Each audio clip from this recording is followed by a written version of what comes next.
How to make authentic Escovitch for your fish. 7 cloves of garlic, 1 large onion,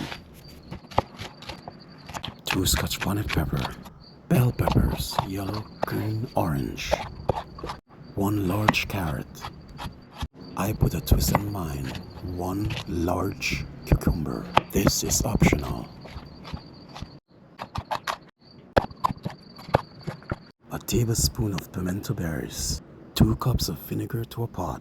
Simmer for 5 minutes on medium heat. Teaspoon of salt, 1 cup of sugar. Add all your ingredients together in a bottle, just like so. Then pour your cool down vinegar mixture on the vegetables. You can store this in your refrigerator for up to 3 weeks. Add to your fish just like so and enjoy. We will really appreciate your support in growing this channel, so please like, share and subscribe. Tell a friend to tell a friend. One love, bless.